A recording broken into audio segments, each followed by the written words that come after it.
No, last time when I was going down from the height, there was like 7 guys sitting there, all with their guns, you know, and the police was coming like, I think like 5 minutes later here, and they had some action. So this is the place he said where people are like having outdoors. So para sa mga batang nanonood, this is rated SPG. Hindi ko lang kung nakikita ko ng mga tao pero binibidyo ko sila dyan. Kanina papunta dito naglalakad kami, may mga humihila sa akin. Sabi ko no.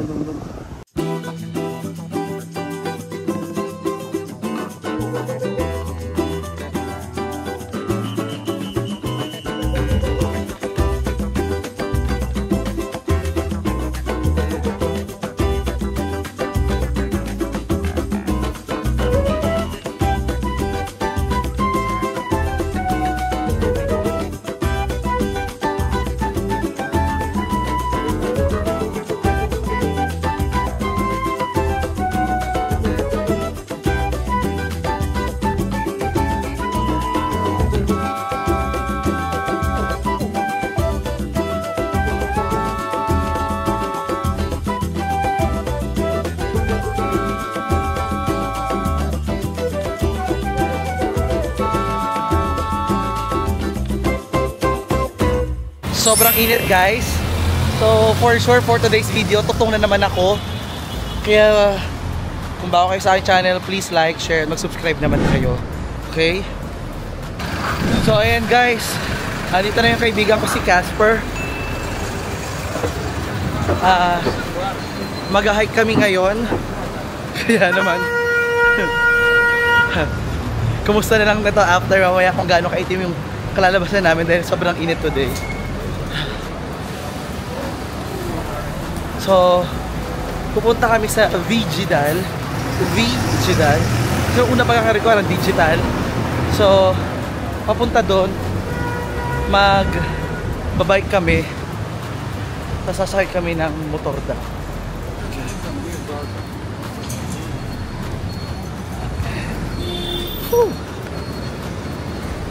So, ang problema niya, minum akong tubig. Ngayon ay iina ako. Mag-bike na kami guys. Wait. So hindi na makakapag-vlog dahil sakay na kami ito ng bike. There's no digital.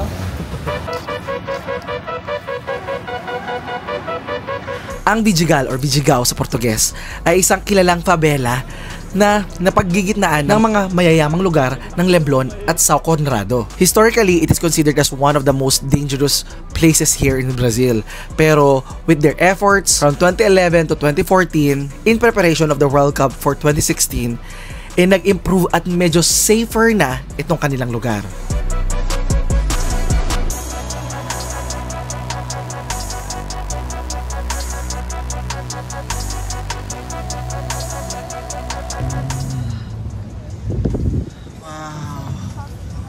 Wow! Asa dulo na kami ng Ipanema guys. Sobrang ganda ng view, grabe. Pero yung hingal ko rin todo na din. Grabe, I'm so proud of myself. Ang galing ko mag-bike. Nandun na yung kaibigan ko. Wow! Ayun yung Copacabana doon pa. Ay, doon ako galing oh. Yung Ipanema pala, yung kabilang dulo na yan. Wow!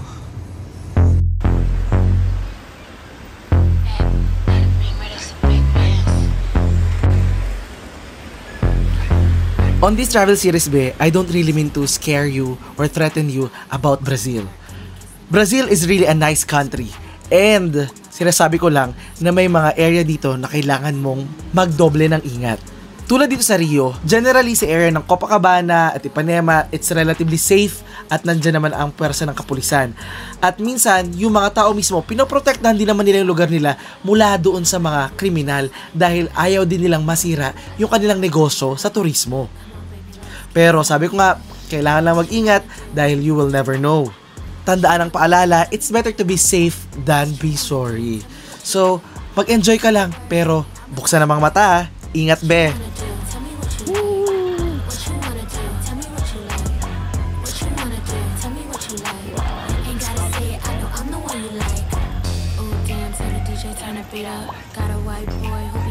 Copacabana, Rio, Brazil. Ito guys is yung pabela na.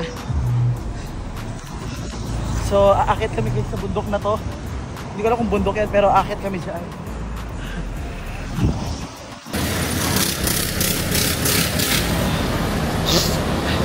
So dito tayo ngayon guys, may video dal. Simula na ng ating pag-akyat.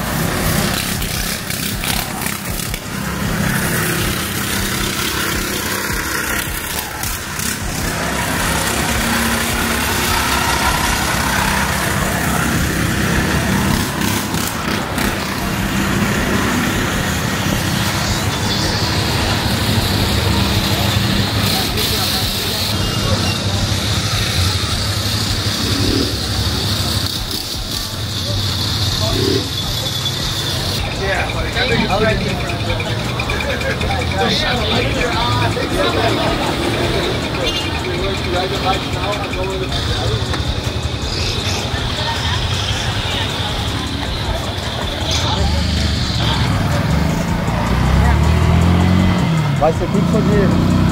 See.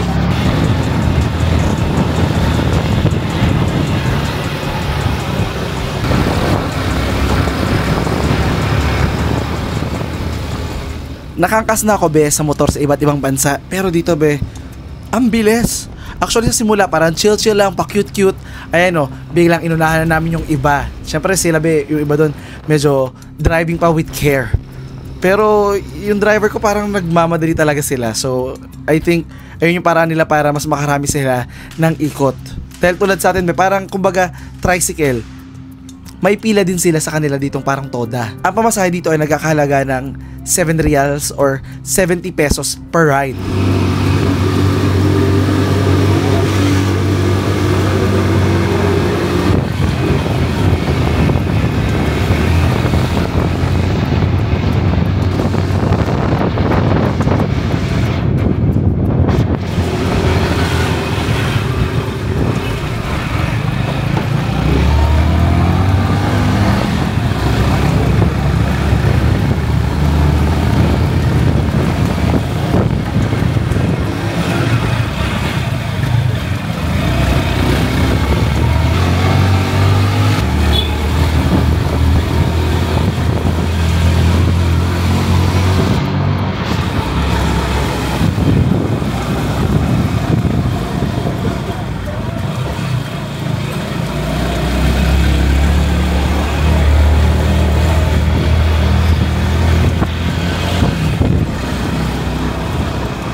It was dangerous. I'm like, I felt like I was about to be thrown away. Yeah. I'm like, oh. And I got a little scared. Wait, where is Casper? Yeah. What if they stop at a different stop? No, last time when I was going down from the height, there was like 7 guys sitting there, all with their guns, you know, and the police was coming like, I think like 5 minutes later here, and they had some action. And all of them were on this like, you know, walkie-talkie here. So, andito tayo guys sa parang, what do they call it? Two Brother Trail? So, Noise, yes. Two Brother Trail, I think. So, may bayad dito na entrance. So may bayad dito na entrance fee na 10 reals. So bumili na rin kami and drink kasi nakakatakot guys yung entrance in fairness. Pero laban lang. So how long is this hike? It says like around 1.5 hours. Okay, 1.5 hour tayong mag-hike. Yung buko nila dito hindi masarap. Medyo maasim-asim. Well, guys, magiging mahirap na mag-vlog. So, may ako magdadadal. Mag-focus muna ako sa pag-akyat.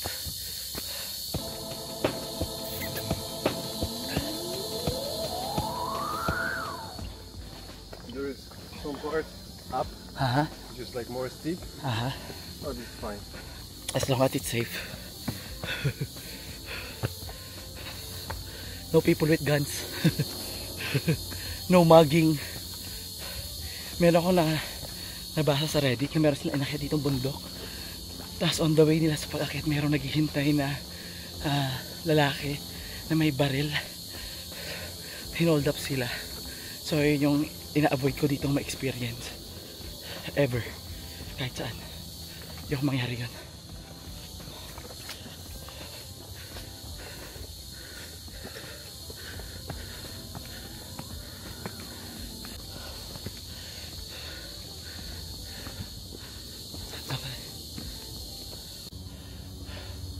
Naiwan na ako guys ng kasama ko.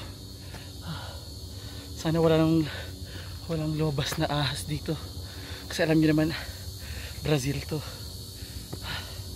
Kaiba ang mga hayop dito. Ito.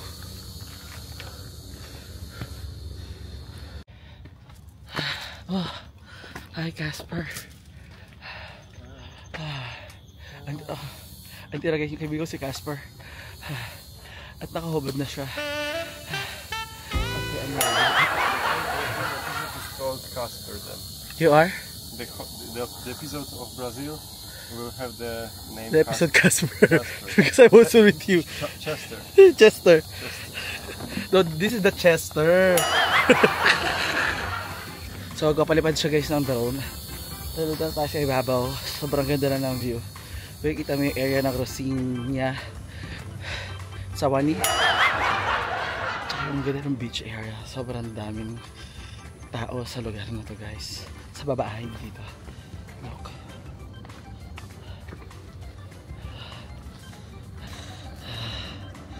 Ganda ng beach, di ba?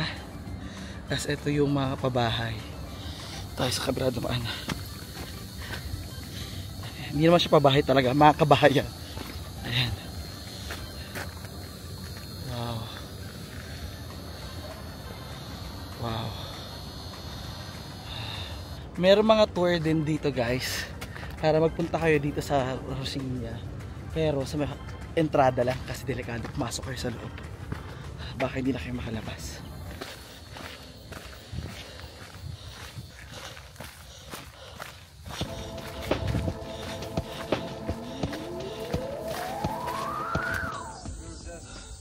Look. Huh? Don't think about this. Like, don't think about climbing. I'm not climbing. Look. It's so steep.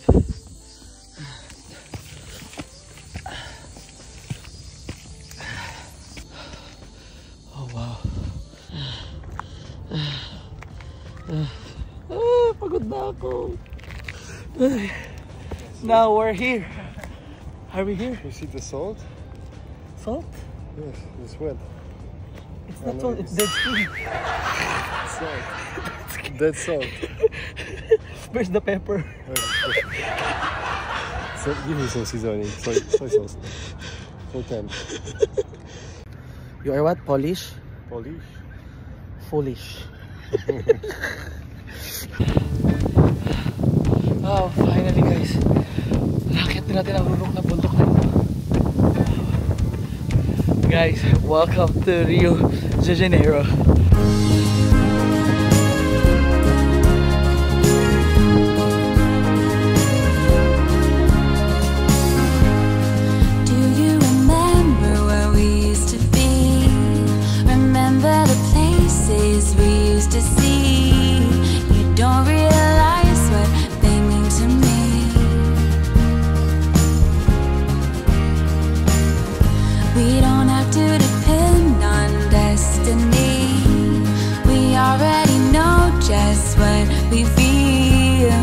Just take my hand, I'll be all you need. Hold on to the hopes and dreams we shared along the way, and promise you won't let them fade away.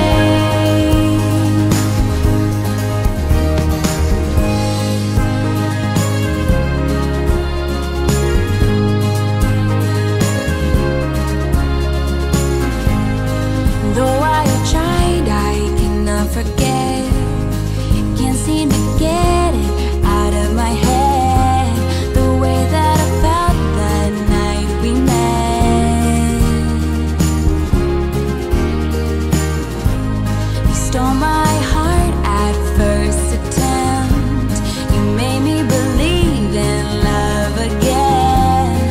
Open my eyes with the things you said. Hold on to the hopes and dreams we shared along the way, and promise you won't let them fade away. Hold on to the hopes and dreams we shared along the way. Sarap umakyat pala dito, guys. Nakakagana. Ay. Okay lang sa kasama ko eh. Ay. I'm not sure about the wind, but the wind seems to be Strong. strong. Yeah. And it's gonna be the last time. Oh. Medyo steep, guys. Tsaka sobrang pagod na.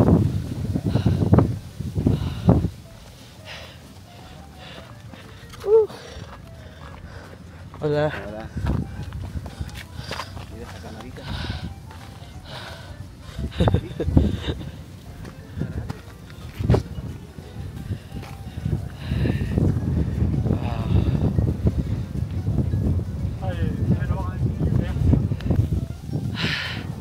Finally, guys, andito na tayo ngayon sa tuktok. So proud. Ito yung tuktok. Wow. Now let's enjoy the view. Ang ganda ng view, guys. Makikita natin yung ibabaw ng Rio de Janeiro. Rio de Janeiro. Rio de Janeiro. Rio de Janeiro. Rio de Janeiro. Woo. Wow. So this is the top of Rio. So nice. Woo. Tingnan nyo naman yung makakasay pag-akit kayo dito, guys. Oh. Diba? Wow.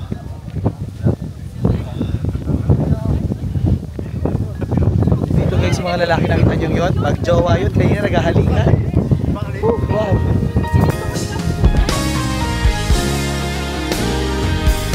I can never repay you for all you are and all you've done for me. I couldn't thank you enough. My worship could never measure how I feel.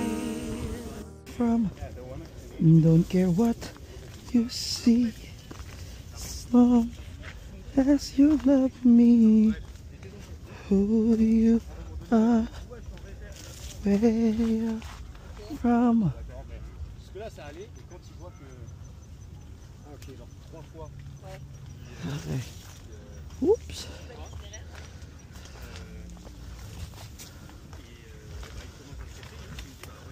Oof. Ouch.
Ito ang Arpador, ang beach na pumapagitan sa Ipanema at Copacabana dito sa Rio. Isa itong napakasikat at napakagandang spot para panoorin ang paglubog ng araw. Pero kakambal ng ganda nito, ang hiwaga bumabalot dito pagsapit ng gabi. Nauna ko nga itong puntahan dahil sinama ko na kaibigan kong si Casper. And then ngayon, ni-research ko na totoo nga, isa nga itong cruising area. Kung saan dito nagpupunta ang mga tao, mga curious na mga mangingisda at pulis para magparaos.